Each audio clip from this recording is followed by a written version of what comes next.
First of all, I know you're wrapped up in this day-to-day, be organized, get everything done. Is there ever a time where you look out and you see Jose Oquendo hitting ground balls or Yadi working with young catchers and think, wow, this is baseball heaven? Every day. Every day. You know, it's interesting because I've come down here. The complex is now open more. And what I mean by that is it's no longer like pitchers and catchers report, we open the gates, everybody starts. Like this complex is now, which I applaud our ownership, Mr. DeWitt, Mo, for investing the resources and our staff to be willing in a strength conditioning, performance, the medical team. You know, Jeff Albert lives down here, our hitting coach. Obviously, Oquendo, you mentioned that, you know, I come down and there's people here working, and to look over and just see, and they're not just working, just kind of going through, like they're working with some intent and a reason for what they're doing, and to see Oquendo putting the young guys through the paces, and then minor league guys here, and you know, of course, Yadi here, and Carlos has been here recently, you know, for a while now. Martinez, a lot of guys have been here. Just you go, man, this is what it's all about. It's one thing to have one George Kissel in a franchise over the history of the franchise, but you have two with Jose. Yeah, you know what? I mean, there's only one George, Mr. Kissel. But to your point, you know, you also have Mr. Ricketts, you know, who did this for a long time at an elite level. We just had Mark Dijon retire for 33 years, you know, finished up as our field coordinator. That was in that mold. You know, Kendo's now in that mold now and that mold is people that are really, really good at teaching this game, that have a strong passion for teaching the game, hold players accountable, but also do it in a manner that they enjoy the work, the energy that's put into it. And then it also has the knowledge that says, hey, man, this is what this looks like for you to be a winning player. I know it would be a luxury for a manager to plug in a free agent or a guy acquired in a trade who's hit 35 home runs. That didn't happen. We just spent time with 8 or 9 different players. They said that didn't phase them at all because we know what we got. That's right. You know, I mean, yeah, it's if you plug in whatever, but we didn't, you know, I don't think about it, quite honestly, Frank, because I don't think about things we don't have. I think about, and we have plenty. You know, what we have is good, and we work with what we have. That's ultimately our job as a staff, and our job as a team is we're not going to excuse what we don't have. We're going to feel good about what we do, and what we do have is a lot of guys with a lot of talent, more experience. And yeah, there's some opportunities for guys, but we have guys with talent that are getting those opportunities. What makes you believe Matt Carpenter is going to be different this season? First of all, the feedback's been unbelievable. He looks in a good spot. He feels good. So that's a starting point, right? You know, he's healthy and stronger. And he's now got clarity. And I don't want to misrepresent him to have clarity prior, but and I'm going to give you a little longer answer to your question. You know, years ago, Carp came up as a guy that was a higher average guy. Obviously, he's always walked, high on base guy because of the walks. So, okay, that was his value. And then as you morph into your career as a hitter, he started hitting more doubles. So I think he led the league in doubles. So then he goes, wow, you know, I'm driving the ball, I'm hitting some doubles. You know, I can hit the ball at the ballpark, which kind of jives with the modern era game, so to speak. And so he did it. Finished 9th in MVP voting in 2018. Hit the ball at the ballpark. Now what happens is, you know, and our fans know, is that this is an adjustment league.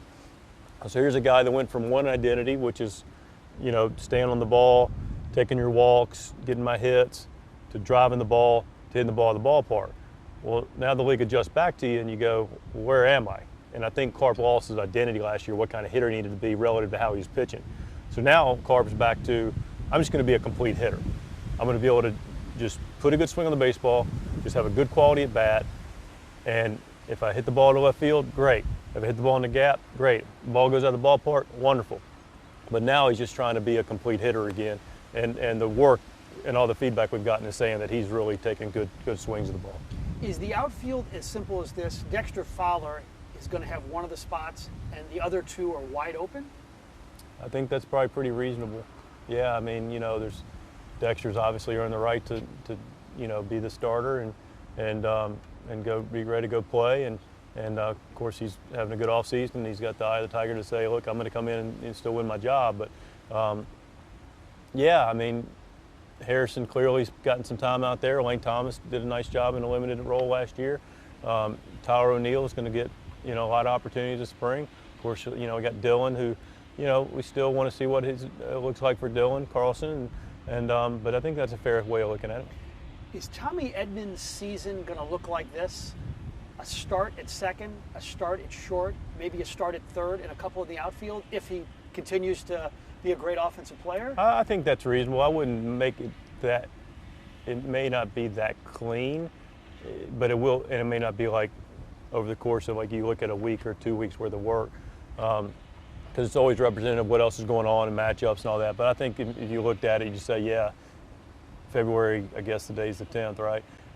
You'd say Tommy Edmonds is getting playing time, and in spring training will represent this. He'll get time at second, short, third, and all spots in the outfield. Jordan Hicks is not back till July. Carlos Martinez had 24 saves, and he's the reason you got to the postseason, or one of them. Yep, it makes for sure. sense. Well, he's a guy who's proven he can do it. However, he wants to be a starter. Is Yep. he competing for one of the 5 spots? Yes, for sure. He's definitely in the mix for a starting spot. Bullpen by committee to start with, or? Yeah, I mean, we'll see. Again, Carlos stays in the rotation and he earns that spot, then we'll see how that looks for everybody else, and then it creates opportunities to slice up and see what it looks like. The 3-batter minimum is, you can't parcel outs, like you could in the past, meaning, if you don't have a closer available that day, or you've got more of a closer by committee, it's you can't go, okay, this is my out with this guy, I bring this guy in for that out, and this guy in for the next out, or these 2 outs. But so yeah, we got to make sure that our guys are ready to get those 3 outs. You're the manager of the year, and almost everything you did last season clicked. But when you review your season, what would you like to have back? What do you think, I probably could have done this differently?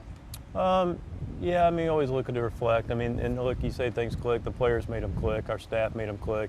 They click because guys put their time, energy, effort into it. There was preparation involved with it, and there was talent. We had a talented group. What you do different, you still want to figure out how to communicate better. You want to make sure you're thinking ahead, staying present with what's going on. There's some things that I'd probably rather not share publicly that I'd like to think about doing differently, that I've thought about and talked about with staff and some of the players. So, it's not a long list, but you definitely want to continue to look to improve. So you win the Manager of the Year award, but 6 days before that, you lost your lovely mother, Elizabeth. Yep. And I'm wondering how you believe she knew you were going to win the award before it was actually announced.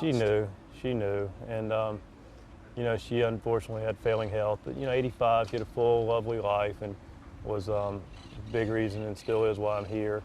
Of course, miss her. But, her passing took place, right prior to the award being announced, but she knew that I was a candidate for it. And, she was trying her best to hang on to figure out what it looks like, but she was in a lot of pain and discomfort, and I just said, listen, you're going to know before I am. And, I'm a man of faith, and I believe confidently that that she knew, and she was there with me and is with me, all the time. And now you're about to be a husband. Did your mom get to meet Michelle, your wife? Yeah, that was a good thing. Is right after the season was over, we were able to get into Charlotte and meet multiple times and spend some time together. And so, she gave the proverbial thumbs up. And if she which is not, she didn't, that's not an easy thing for her to give. So it was good.